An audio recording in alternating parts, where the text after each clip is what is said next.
necesitamos su apoyo para seguir adelante. Ahora, la lección que usted desea estudiar. Durante algunas semanas tocaremos un lema que lo quiero llamar la batalla espiritual. La batalla espiritual, en que vivimos, en que estamos insertos como hijos de Dios. Cuando uno mira alrededor suyo y mira las cosas que están pasando cada día más en nuestro mundo, nos damos cuenta que hay muchos diferentes tipos de ataques. Hay muchos diferentes tipos de intentos del enemigo para, de alguna forma u otra, debilitar la obra de Dios en este mundo. Solamente aquellos que se sienten seguros o se sienten cómodos en este mundo dirán, no pasa nada. No, todo está como antes. Solamente aquellos que realmente no han visto y no han mirado la realidad espiritual de este mundo podrán entender que solamente por la obra de Dios que estamos todavía manteniéndonos acá. Es un mundo cada día más alejado de Dios. Es un mundo cada vez más controlado y además infiltrado por las fuerzas malignas. La palabra de Dios nos dice en 2 Corintios capítulo 2, si lo quieres mirar, 2 Corintios 2:10, 2:11, nos dice que no debemos ignorar lo que el enemigo está haciendo. Nos dice que vivimos en un mundo cuando el enemigo está usando cada táctica, cada estrategia y cada método para derrotar a la obra de Cristo. Pablo le dijo a la iglesia en Corinto así, en 2 Corintios 2:11, para que Satanás no gane ventaja alguna sobre nosotros, pues no ignoramos sus maquinaciones. Aquel evento, incidente que nombro, pudiera parecer como accidente, pudiera parecer como algo de fuerza mayor, pero sea cual sea la razón humana, es seguro que es una maquinación del enemigo. En nuestro mundo también podemos ver ejemplos de esto. Por ejemplo, le cuento un relato. Hace algunos años atrás hablé con un hermano, que muchos lo conocemos, pero no lo voy a nombrar porque es un tema bastante delicado. Me comentó como una vez estaba discipulando a una familia quien había aceptado a Cristo. Sin embargo, en esta familia sucedían de repente diferentes cosas en su casa, que al parecer tenían quizás un origen maligno. Es decir, por ejemplo, de repente pesadillas en la noche, de repente ruidos en la casa, de repente llantos o sonidos no explicados. Este pastor, quien estaba trabajando con esta familia, entonces dijo, bueno, ¿por qué no voy a la casa de ustedes para compartir con ustedes? Y ya estudiamos mejor y ahí pues quizás podemos también llegar un poco más a fondo. Así que el hermano visitó la casa y estuvo allá no mucho tiempo hasta cuando miró, después que habían cerrado la puerta de entrada, que había en esa puerta una foto de Jesús, del corazón sagrado de Jesús. Lo han visto quizás muchos de ustedes, en donde aparece un corazón rojo y Cristo sustentando ese corazón. Sin embargo, me dijo el pastor que en el mismo instante que se cerró la puerta y él vio esa foto, que sintió subir por su espalda un escalofrío. Entonces dijo, no es nada. Entonces empezó a hablar y estaban allá conversando y que explicara un poco más de lo que era la circunstancia que vivía la casa y cuáles eran los problemas que habían sufrido ya desde que conocían a Cristo, que había sido pocas semanas.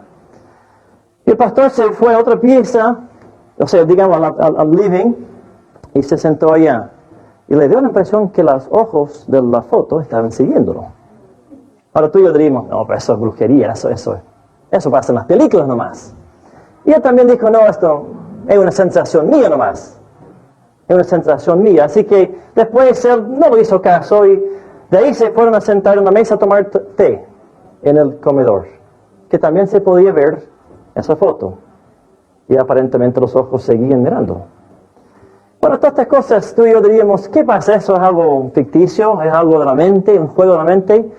El pastor, entonces, cuando le preguntó si acaso podía sacar esa foto, en el instante que le preguntó al dueño de la casa, el hombre empezó a gritarle a viva voz, no puedes quitar mi Dios, no puedes quitar mi Dios. Ahora, eventualmente el pastor logró calmarlo, porque se armaba un escándalo en el momento que eso pasó, pero logró sacar esa foto, sacar ese póster, ese afiche que estaba ahí. Y del mismo día que lo sacó, la actitud de la casa cambió. Ahora tú y yo tenemos que pensar y pesar las evidencias. ¿Qué pasa con esas cosas? ¿Son reales o no son reales? ¿Hay poderes espirituales que usan cosas así o no los hay? ¿Es algo de la mente nomás o un truco del enemigo? Bueno, no estoy para juzgar ese mismo evento, pero lo que sí sé, el pastor me dijo claramente que la familia de ahí en adelante no sufrió problemas alguno.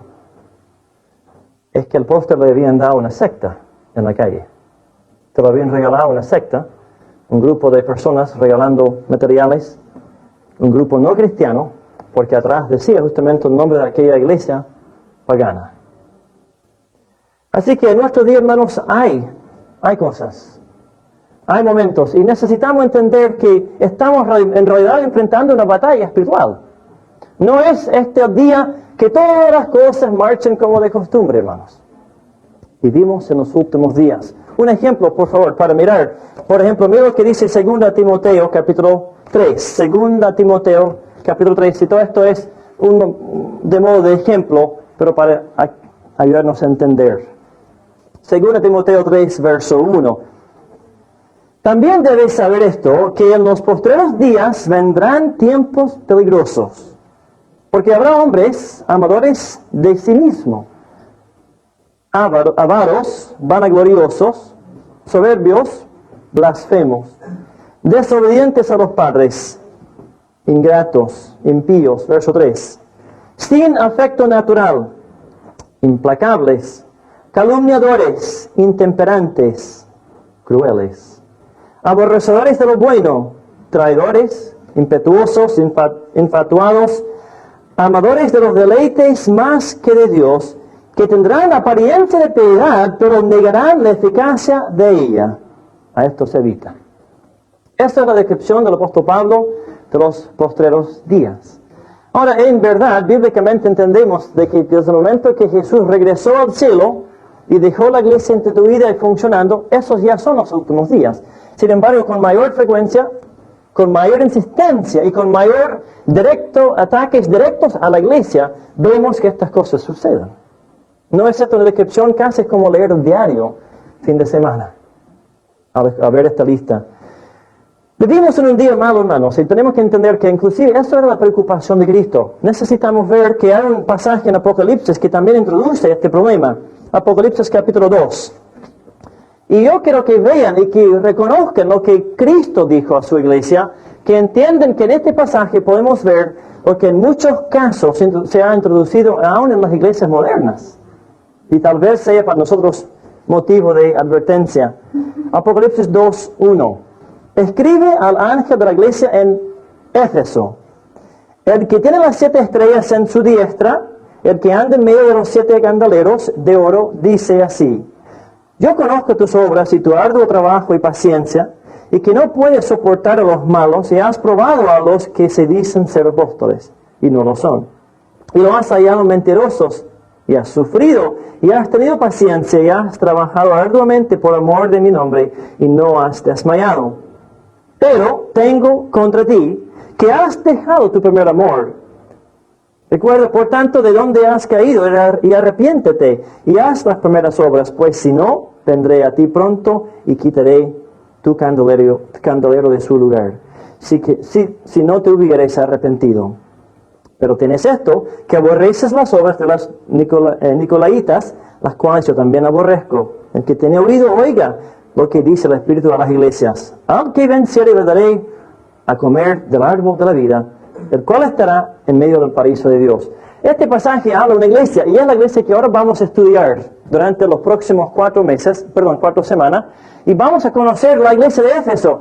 Pero vemos que este texto es dirigido específicamente a aquella iglesia. ¿Cuál fue su error? Bueno, Cristo dice que te has metido en un proceso descendiente, en una espiral que va retrocediendo, que va marchando para atrás. Estás dejando atrás lo más importante de la vida cristiana. La iglesia era muy celosa por la doctrina. La iglesia en Éfeso era una iglesia muy celosa por la enseñanza. No aguantaba la doctrina falsa.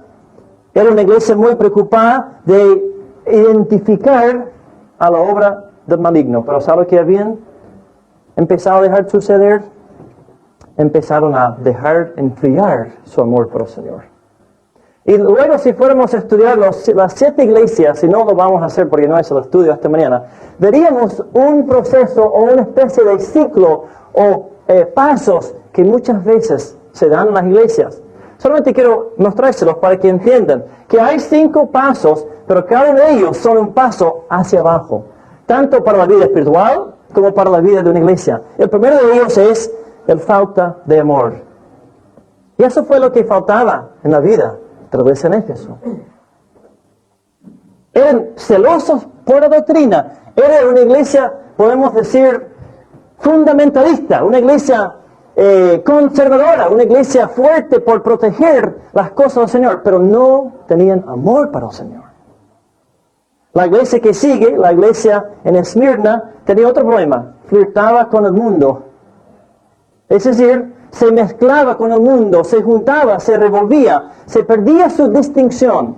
Paso seguido, la tolerancia del pecado. Eso fue la iglesia en Tiatira.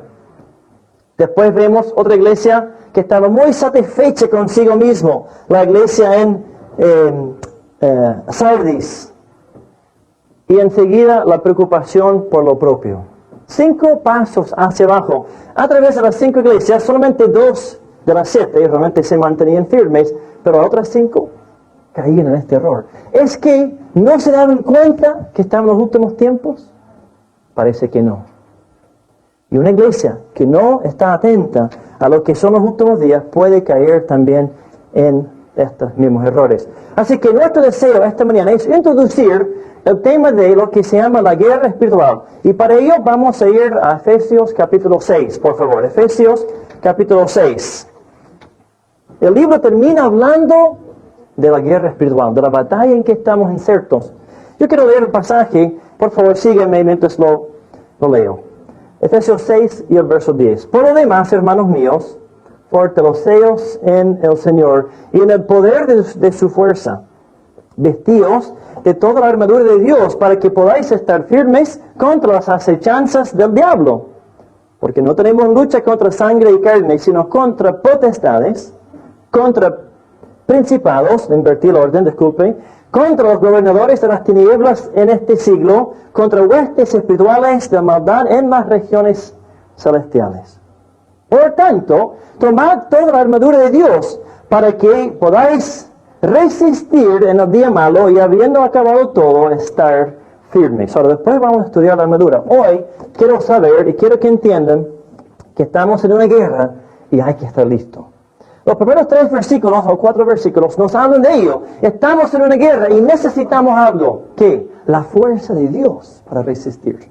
Fíjense que dice aquí en el verso 10, por lo tanto, hermanos, por lo demás, hermanos, fortaleceos en el Señor. Fíjense, ustedes que son todos buenos alumnos del castellano, que esa es una referencia o una palabra que habla de hacer algo, de por ejemplo, confeccionar algo, de realizar algo, pero sea para el beneficio de uno. Fortalecerse, fortalezcanse o fortaleceos. ¿Qué? Me esfuerzo para el beneficio mío propio. Es decir, es algo reflexivo, es algo que yo hago para mí.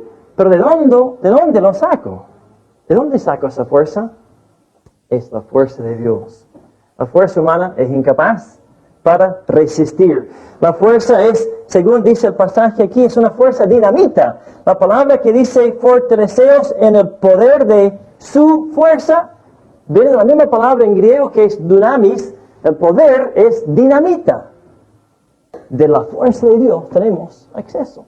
Hermanos, no hay nada más importante que reconocer, en primer lugar, que cuando se trata de la guerra espiritual o vivir en este día, necesitas fuerzas mayores que las tuyas. Y yo también. ¿Cuántas veces yo he escuchado de personas que no me conocen, por seguro? Qué bueno debe ser pastor, ¿no? Todo es tan fácil, me da la impresión que así piensan, porque dicen, y trabaja un solo día en la semana, ¿verdad? No. O dicen, bueno, y ser pastor es lindo, siempre con hermanos, siempre alabando al Señor, siempre orando. Olvídate, ¿cuándo? O sea, a veces hay días que me levanto a las 6 y me acuesto a medianoche y a veces ni he parado a orar. ¿Dónde está la fuerza de Dios? ¿En la actividad humana? No. ¿En la iglesia? No. Aquí no tenemos recargador de pilas, no lo han visto en ninguna parte, ¿verdad? ¿Cómo te recargas en el Señor? Buscando a Él. Aprendiendo a estar silencioso frente a Él. Por eso nos dice en Isaías que estemos quietos y nos sentemos frente al Señor y aprendamos de Él. Esa es la fuerza nuestra, la dinamita de Dios. Porque no es una cosa que se ve físicamente, no es una cosa que se puede conseguir o manipular, solamente viene cuando aprendemos a andar por fe en Dios. La dinamita, el poder de Dios, fuertes deseos. O sea, que entonces, en primer lugar, si vamos a estar listos para la guerra, necesitamos saber de dónde sacar nuestra fuerza.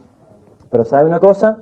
No solamente la fuerza es una dinamita, nuestra debilidad no sirve de nada. ¿No es cierto, hermanos, que cuando más quieres servir al Señor, que a veces más te cuesta? Cuando más quieres ser un ejemplo para el Señor, más difícil es. ¿Dónde está nuestro límite? Es muy cortito.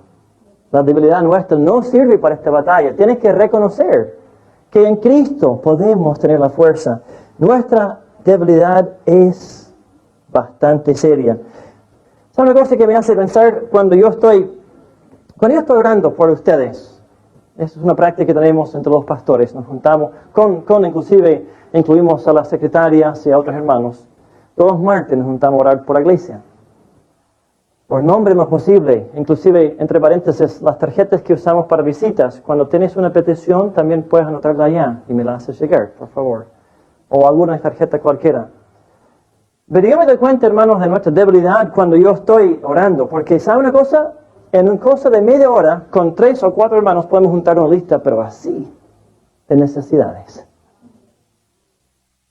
Y no es una iglesia de miles de personas. Entonces, si no estás convencido que eres débil, solamente ven a la oficina el día martes y escucha todas las peticiones que tenemos. O escucha también cuando te vas a la reunión, a la cédula de oración los jueves, a la cual deberías estar yendo, si es que no estás yendo, porque ahí podemos juntarnos y compartir. Pero ¿sabes qué? Nos vemos débiles. Nos vemos débiles cuando oramos, hermanos. Y la única manera que vamos a fortalecernos en su poder es orar. La debilidad nuestra no sirve. Por eso también podemos decir que hay que cuidar. Inclusive Pablo estaba tan preocupado de ello. Mira lo que dijo en Hechos capítulo 20. Pablo, hablando de la misma iglesia en Éfeso, decía algo de gran importancia, gran urgencia. Él decía que esa batalla cada vez más está cerca. Hechos 20 y los versículos 28 y 29. Dice, por tanto, Pablo hablando a los pastores, a los líderes o ancianos, por tanto, mirad por vosotros y por todo el rebaño, el rebaño en que el Espíritu Santo os ha puesto por obispos, para apacentar la iglesia del Señor, la cual Él ganó por su propia sangre. Porque yo sé que después de mi partida entrarán en medio de vosotros lobos rapaces que no perdonarán al rebaño. Dice, de en medio de ellos mismos vendría la batalla. Ojo, no solamente somos débiles, no solamente es la dinamita o el poder de Dios la que necesitamos, pero además en esta batalla, para estar preparado, hay que reconocer que no debemos depender de otras personas, porque ellas también pueden caer. Entre la misma iglesia en Éfeso, Pablo estaba preocupado que algún líder hubiera a ir por una senda de conejillo, ¿no? Iba a seguir cualquier tema, o iba a seguir cualquier idea, y de hecho salió, ahí mencionó Cristo en Apocalipsis capítulo 2, solamente a 30 años después que Pablo había estado allá, aproximadamente, los Nicolaitas. ¿Quiénes son los Nicolaitas? ¿Cómo son ustedes de historiadores? ¿Saben quiénes eran ellos? Yo sé que algunos deben saberlo aquí. Si no lo sabes, después te digo. Entonces, ¿para qué no? Bueno, vayamos a descubrirlo. Es interesante saber quiénes son. Sectas que salieron de Éfeso. De en medio de vosotros mismos, dice Pablo, saldrán lobos rapaces. Personas que se van a aprovechar de la iglesia. Personas que quieren usar a los creyentes. ¿No es tristemente común, hermanos, salir o escuchar por allá, o en la calle, o en la radio, o en la televisión, personas que quieren simplemente sacar jugo de la iglesia, por así decirlo? Están. Y quieren destruir la obra de Dios. Hay una guerra, hermanos. No seamos inocentes. No seamos tan infantiles de creer que el mundo está a nuestro favor. No lo es. Bueno, no solamente tenemos una fuerza que es sobrenatural, pero tenemos una armadura. Para estar listos, ¿qué necesitamos? La fuerza de Dios y la armadura de Dios. Y eso es lo que aparece volviendo a Efesios capítulo 6 en el verso 11. 6:11 de Efesios. Como dice, vestidos de toda la armadura de Dios. Ahora, hermanos, yo estoy muy contento que todos ustedes llegaron esta mañana vestidos. ¿Verdad? Porque, bueno, yo sé que hace frío, pero de repente en el verano, ¿tú crees?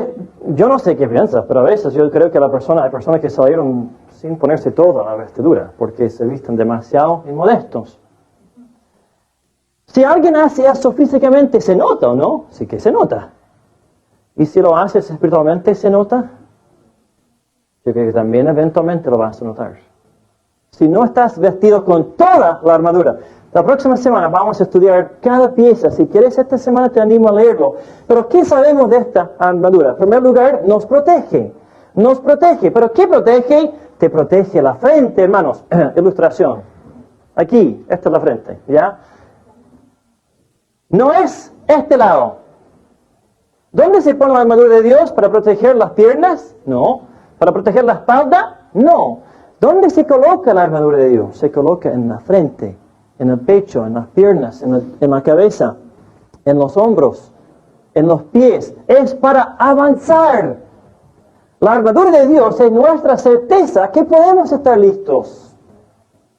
Y que, por medio, como Pablo decía en Hechos 20, verso 28, la iglesia, la cual Él redimió por su sangre, no sea derrotada. Hay un poco una figura de imagen aquí. ¿Te dan cuenta de algo? Para ir de la oscuridad a la luz hay que pasar por la sangre de Cristo. Esa es la única forma que puedes vestirte de toda la armadura de Dios. Yo miro ese cuadro y digo, pareciera que estoy dentro de una caja. Depende del lado como lo miras. Porque estás mirando también de afuera. Y si no estás preparado, te vas a quedar en la oscuridad. La única forma para salir es vestirte, protegerte. En cierta forma podemos decir cubrirse con la obra de Cristo. Y Él nos pasa la luz. Según Colosenses 1:13, hemos sido traspasados del reino de las tinieblas al hermoso reino de la luz del Hijo de Dios. Entonces, Él nos protege. Vamos a ver exactamente cómo la próxima semana con el Señor. Segunda cosa, nos posiciona. ¿Cómo que nos posiciona? Nos da un terreno ganado ya. ¿Sabe una cosa? Esta batalla tiene una cosa curiosa. Nos dice aquí Pablo, en el verso 11, vestíos de toda la armadura de Dios para que podáis estar firmes. Después saltemos al verso 13. ¿Y cuál es la última frase? Y habiendo acabado todo, estar firmes. Dos veces dice, en dos formas y en dos aspectos, hace ver, la única cosa que el creyente tiene que hacer es mantener el terreno ganado. Quédate firme ahí. No retrocedas. Me hace pensar, estaba leyendo un libro sobre esto, y los escoceses, cuando estaban peleando, no me fijé en la fecha, era una pelea entre ellos y un pueblo vecino. Una vez fueron capturados algunos soldados, y entre el grupo de soldados tenían su, ¿cómo se llama ese instrumento? Gaita se llama. Esa cosa que es un saco de, es un udre de vaca, no sé cómo se toca, pero, y estaban tocando. Entonces le dijeron el oficial o el soldado a cargo de los enemigos que tocase algo porque no conocía el instrumento. Así que le tocó una música, ¿no? Una pieza, no sé, algo seguramente militar. Después le dijo, ahora, hombre, toque la retirada, porque te vamos a llevar. ¿Sabes cuál fue la respuesta del soldado escocés? Disculpe, señor, pero en nuestro ejército no existe tal música. Y no tocó nada. En la vida del cristiano necesitamos entender, tenemos un terreno ganado, hermanos. ¿Cuál es ese terreno ganado? Es la victoria en la vida espiritual. No hay por qué un creyente vive derrotado, porque Cristo ya ganó al enemigo. ¿Cómo lo sabemos? Juan 16, verso 33. Perdón, no 16, Juan 13. Vemos que Cristo habló justamente de esta verdad. Disculpe, Juan 12, 30. Lo voy a encontrar. A ver si alguien me gana. Juan 12:30. Respondió Jesús y dijo, no ha venido esta voz por causa de mí, porque en ese momento Dios habló y se manifestó su gloria ahí. Dice, sino por causa de vosotros. Ahora es el juicio de este mundo. Ahora el príncipe de este mundo será echado fuera. Y yo, si fuera levantado de la tierra, a todos atraeré a mí mismo. Esta promesa se cumplió, hermanos, cuando Cristo fue crucificado. Ha derrotado al enemigo. Me hace también pensar en otro ejemplo que lo cita el famoso predicador Carlos Spurgeon. En el tiempo de los espartanos, habían ciertas técnicas que ellos usaban. ¿Saben quiénes son ellos, verdad? Famoso pueblo, muy rebelde, pero muy firme y muy fuerte en el campo de batalla. Interesantemente, cuando los espartanos salían al campo de batalla, iban cantando. No sé si sabías eso. Iban cantando canciones alegres, canciones de fuerza, canciones hablando de la entrega, del sacrificio por su ciudad, por su país. En cambio, cuando los medio persas salían al conflicto, otra civilización previa, podías escuchar los regimientos y los oficiales motivándolos de una forma muy diferente. ¿Sabes cómo? A latigazos. Porque sacaban sus esclavos a pelear. Y la diferencia es que podía imaginarse por qué. Mientras los persas tenían que motivarlos y obligarlos a salir, no tenían la victoria que tenían los espartanos. Porque fueron ellos los que fueron casi una fuerza implacable e imparable. Fueron inclusive, más que nada, cuando llegaron aquellas dos naciones a pelear, los persas fueron casi como nada más que ovejas entre lobos, entre leones. Y los espartanos lo destruyeron. Que sea así con la iglesia, porque nunca debemos ser esforzados u obligados a avanzar para el Señor.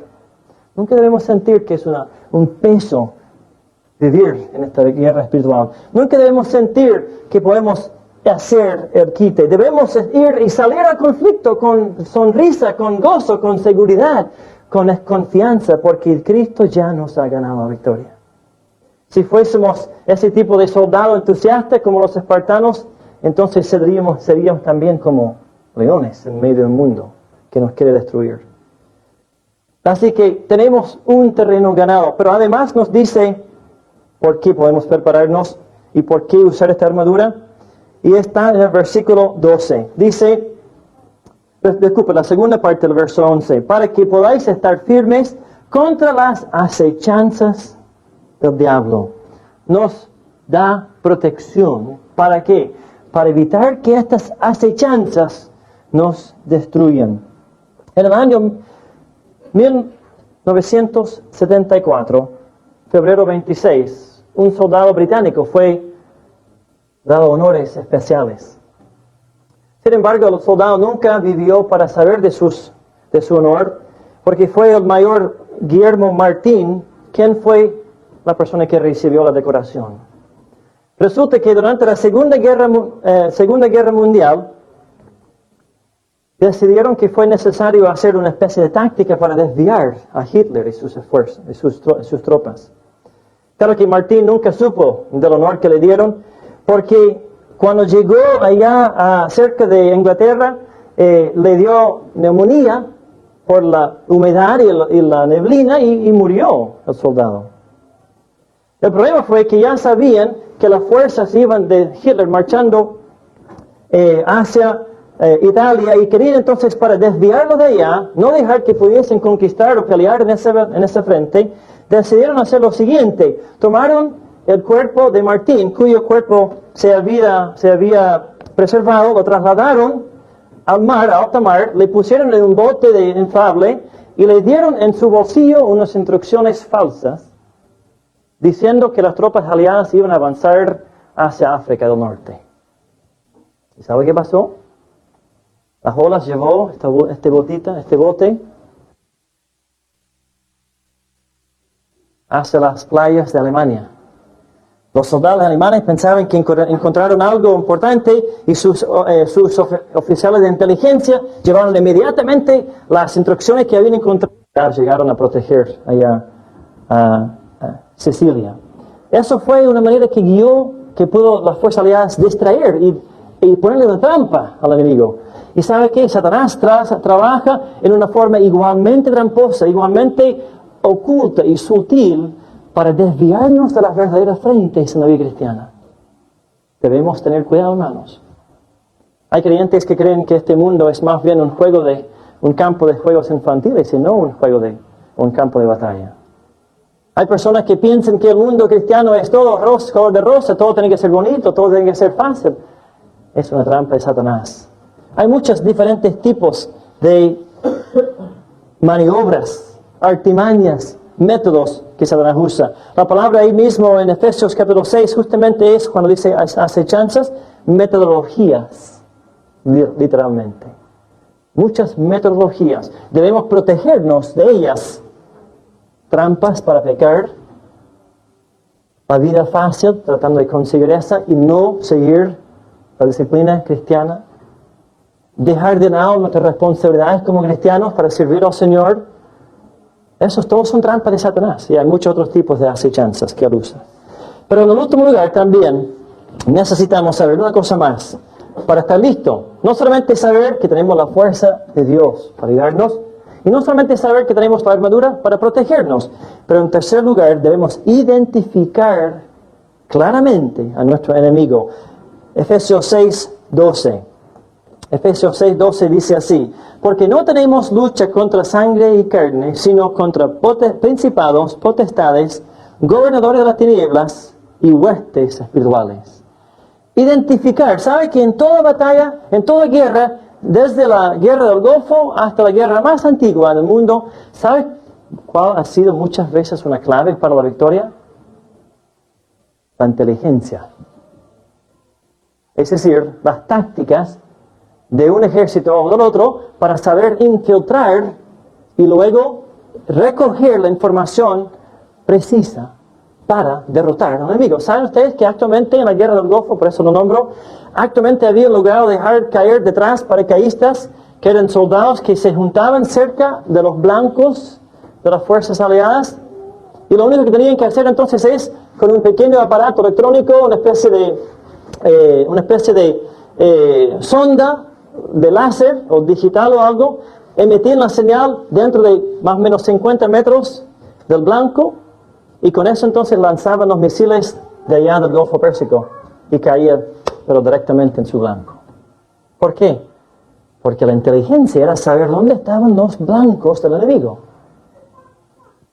Hermano, Satanás está buscando los blancos en tu vida. Inclusive nos dice aquí en el pasaje que él usa 5 diferentes niveles de inteligencia. No vamos a indagar en cada una de ellas hoy, pero vemos que habla de principados. Eso en cierta forma viene a ser un enemigo que está por encima de lo carnal, de lo físico, de lo humano. Esto es una lucha mano a mano y los enemigos del creyente, los soldados cristianos, son enemigos que están organizados.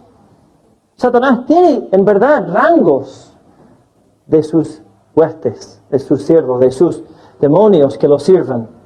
Él menciona también, el enemigo dice acá, contra potestades en segundo lugar. Cada una de estas palabras contra es como una flecha bien grande diciendo, aquí está el enemigo, aquí está el enemigo. No solamente es uno que está por encima de lo físico, es decir, mayor que lo físico, pero además es un enemigo jerarquial, que tiene a quien manda, a quien envía, que tiene a quien usa. ¿No has visto a personas que en verdad son usados por Satanás? Personas que niegan la deidad de Cristo, personas que son reacios e inclusive quieren arrastrarte a ti también hacia las cosas de Dios, personas que te quieren decir, todo eso no vale, todo eso no importa, más vale ahora disfrutar la vida. Esas son personas enviadas.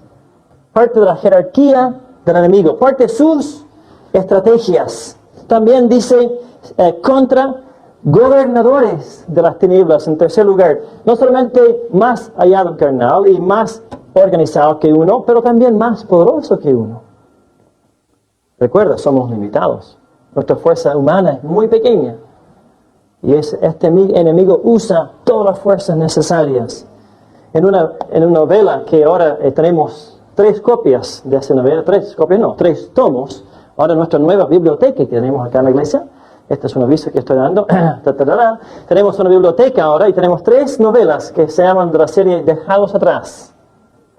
Y es interesante en esta serie ver cómo se va desarrollando y cómo van apareciendo e influenciando ciertos, podemos decir así, gobernadores de las tinieblas en diferentes personas. Es una novela basada, sí, en Apocalipsis. Si te interesa leer un libro, tenés que hablar con la hermana Ruth Durán. Ella tiene toda la lista ya. Te das cuenta que inclusive saben cómo organizarse. Pero en cuarto lugar, dice contra ¿qué? Huestes espirituales en regiones celestiales.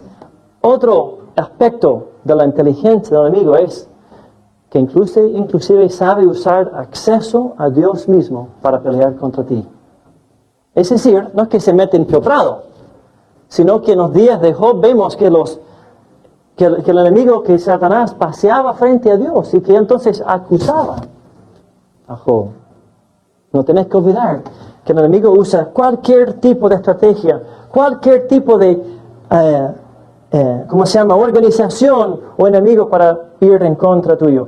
Pero, en tercer lugar, necesitamos recordar que esta batalla no es nuestra. Y Él nos dice, si vamos a estar listos, no solamente identificar al enemigo, pero saber bien quién peleó contra él. Vaya conmigo a Efesios 1 y vamos a ver entonces qué es el estado nuestro. No solamente no tenemos que salir de aquí temiendo, preocupado, nervioso, asustados, hermanos. Si de hacer eso saldríamos con una película parcial y no completa. Es verdad que es seria la batalla y es verdad que es peligrosa. Y es verdad que va en serio y la presa es tu alma y es mi alma. Pero no terminamos allá, porque nos dice Efesios capítulo 1 algo sobre estos principados y gobernadores de fuerzas malignas. Dice en verso 19, y la cual supereminente grandeza de su poder. ¿Qué te parece la palabra que Pablo quiere usar, no? La supereminente grandeza de su poder. El poder del enemigo no es un igual para nuestro Cristo. La supereminencia grandeza de su poder. Eso es lo que nos dice, según verso 19, la cual opera en nosotros, dice, según la operación del poder de su fuerza. Verso 20, la cual operó en Cristo, resucitándole de los muertos y sentándole a su diestra en los lugares celestiales, sobre todo principado y autoridad y poder y señorío y sobre todo nombre que se nombra no solamente en este siglo, sino también en el venidero. Cristo ya sometió a estos enemigos. Es verdad que es bien organizado, es verdad que sale armado y es verdad que sale a pelear contra ti, uno por uno. Pero no tenés que caer derrotado a los pies de ese enemigo. Al enemigo de la depresión, del desánimo, de la flaqueza humana, de la tentación, del pecado, de la flojera. No tenés que caer a los pies de esos enemigos. En Cristo lo puedes ganar. ¿Por qué? Por su supereminente poder tan grande. Un verso más para terminar. Y con esto tenés que llevarlo a la casa para ir pensando esta semana. Hebreos capítulo 2. El enemigo es derrotado. Y el enemigo no quiere que lo sepas. Hebreos 2:10. Porque convenía que al que por cuya causa son todas las cosas, y por quien todas las cosas subsisten, que, está hablando de Cristo, que habiendo de llevar muchos hijos a la gloria, perfeccionase por aflicciones al autor de la salvación de ellos. ¿Qué quiere decir eso? Estamos aquí entrando en un pasaje que habla de la premacia o de la supermanencia de Cristo, de su posición inigualada, y está hablando de que aún al Hijo de Dios, aún al mismo Hijo de Dios, le permitió pasar aflicciones. ¿Por qué? Perfeccionamiento. Pero ¿sabe una cosa? Lo logró. Mira lo que dice acá en verso un poco más adelante, en el versículo 14. Así que por cuanto los hijos participaron de carne y de sangre, Él también participó de lo mismo, Cristo, para destruir por medio de la muerte al que tenía el imperio de la muerte, esto es, el diablo. Tu enemigo está destruido, hermano. No tienes que temerlo. El enemigo de la iglesia ya está derrotado. No tenemos que temer o quedarnos ahí echados nomás. No tenemos que tener miedo para seguir avanzando. ¿Vas a estar listo? Sí, si sigues a tu pionero. Porque Cristo es pionero, es capitán, es salvador, es el comandante y héroe. Esos todos son significados de la palabra ya en 2:10 del autor. Héroe, capitán, soldado y pionero. Y es a quien tú puedes seguir. La pregunta es si le das cabida en tu vida. Porque si no, peleas solo. ¿Quieres estar listo para la guerra? Entonces tienes que entender 3 cosas. Número 1, primero sería, recuerda, eres un soldado, no un espectador. Esto no se trata de un paseo, hermanos. Si tú quieres de verdad ser un creyente victorioso que Dios puede usar, acuérdate, estás en una batalla. Acuérdate de conocer bien al enemigo. Y acuérdate de usar lo que te da. También, en segundo lugar, para pelear, para ganar, aprende a usar lo que tienes. Muchas veces escucho a cristianos orando, oh Señor, dame más de tu amor, dame más de tu fuerza. Y yo le digo, ¿y esta fuerza de la cual Pablo habla en capítulo 6:10? Fortaleceos en el poder del Señor. ¿Quieres más que dinamita? Tienes lo que necesitas. La cosa es aprender a usarlo, a andar con eso en tu vida, aprender a vivir la protección y conocerla. Y en tercer lugar, si quieres estar listo, no entregues terreno ganado en tu vida. Una de las cosas que está pasando, particularmente hoy en día entre la juventud, hermanos, es que Satanás quiere que creamos, que sentamos, que pensemos que el pecado no es tan malo. Y que las cosas antes eran pecado, ahora no lo son. Ahora, yo no creo que hay que llegar con una simple lista, todo esto es no y todo esto es sí. Hay muchas cosas que yo sé que están entre medio, donde hay que ejercer discernimiento como cristianos. Pero les digo una cosa, hermanos, cuando empiezas a dejar entrar en tu vida cualquier tipo de hábito pecaminoso, desde algo tan inocente como juegos de Nintendo, yo les di un ejemplo la semana pasada, hasta también la televisión, la lectura o los hábitos también de ingerir ciertas sustancias o ciertas cosas en la vida. Cualquier lugar que tú le cedas a Satanás, sean hábitos u otras cosas, eso es un terreno perdido. Porque en Cristo ya se ganó todo, ya se ha conquistado. Para estar listo, pues realmente está listo. Y ganar entonces, y subir y a conquistar en el nombre del Señor. Él te ha dado las armas, te ha dado la armadura, te ha dado la fuerza y te ha dado la protección. Usa esta semana, hermanos, y serás un soldado victorioso para Cristo. Oremos. Señor, esta tarde te damos gracias que Cristo nos enseñó en su palabra todas estas grandes maravillas. Pero Padre, no queremos solamente ir para vitrinar hoy día en tu palabra. No estamos aquí para andar de compras, diciendo, eso me gusta, eso otro no me gusta. No, Padre, debemos aceptar lo que nos das. Debemos aceptar el reto que nos das. Tú retaste a tu iglesia en Éfeso porque había perdido su primer amor. No se dio cuenta que estaba en una batalla. Padre, si alguien aquí esta mañana está jugando con el pecado, convéncele, Señor, de entregárselo a ti. Si alguien aquí esta mañana está sintiendo que su vida cristiana se apaga, demuéstrale la dinamita de tu poder. Señor, si alguien esta mañana está procurando andar por fe, procurando vivir de acuerdo a tu palabra, procurando andar en el Espíritu como tu palabra nos enseña, entonces sé que, Señor, lo vas a tener la victoria esperando. Oh, Señor, gracias por esta enseñanza. Pero, Señor, ayúdanos esta semana y estos días a andar con los ojos bien abiertos, porque vivimos en un mundo muy peligroso. Gracias, Señor, te damos por esta promesa y por la obra tuya en nuestro medio. En el nombre de Jesucristo. Amén.